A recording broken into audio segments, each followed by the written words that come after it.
What's up, YouTube? This is Too Raw for TV. All right, so this is a requested video from one of my subscribers, and they wanted me to give my opinion on what I think would have happened if the Cleveland Cavaliers were healthy during the 2015 NBA Finals. This was a sequel, I guess, to the video I did about what I think would have happened if the Warriors were healthy in the 2016 NBA Finals.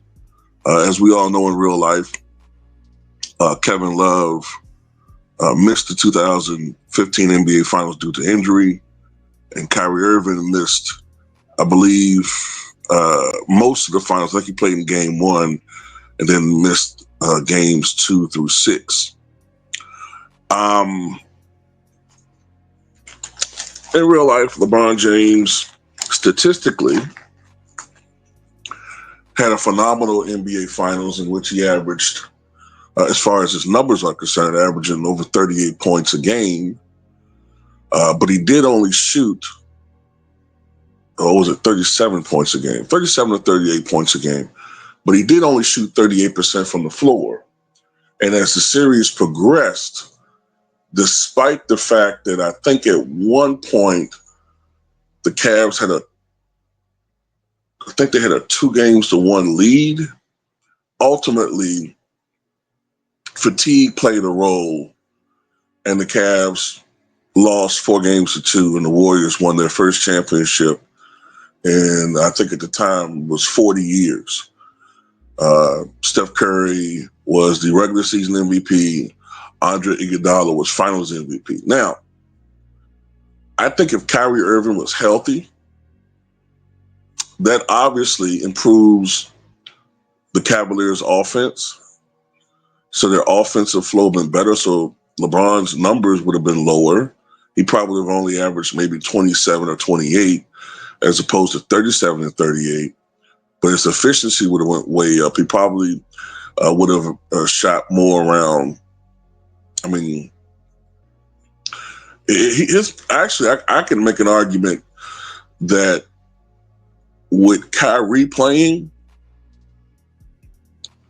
and a healthy Kevin Love, that the series probably becomes more of a shootout,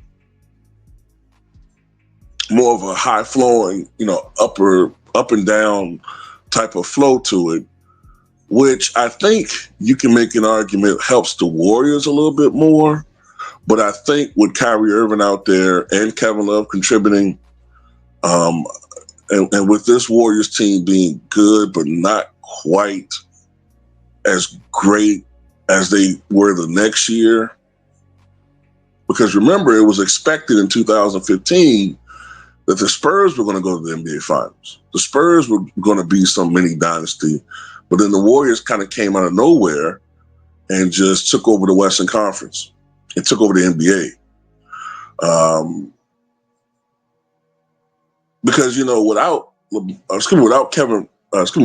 Kyrie Irving in the lineup, that inserted Matthew Dellavedova, who played phenomenal defense, which kind of kept them, the Cavaliers, somewhat competitive.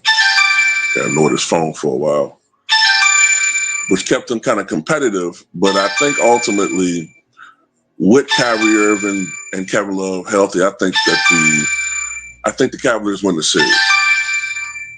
Now, I don't know what spread, but I think they win the series. If I had to take a guess, I would say 4-2. And if they win a series 4-2, then more than likely LeBron James wins MVP. We know the politics behind all that. I'm not saying that he wouldn't deserve it, but they're going to ensure that he wins the MVP. He's going to ensure that he wins the MVP.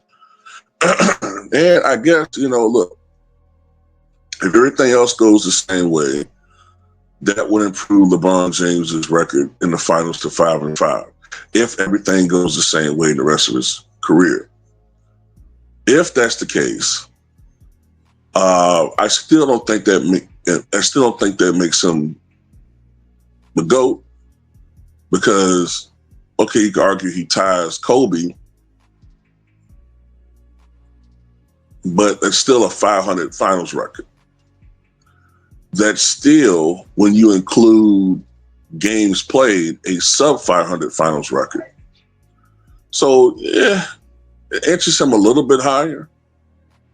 A little bit. But, no, it still doesn't make him the GOAT. And in basketball, you got to take the good with the bad. There have been times when LeBron's teams have benefited from other teams being hurt that we have to factor in, right? And there are times when, LeBron has had to deal with injuries, even though the media make 1,000 excuses for him. And we'll always remember the times when he had to deal with injuries, because the media will never shut the fuck up about that. But, it is what it is. Wait a minute, so what you guys think?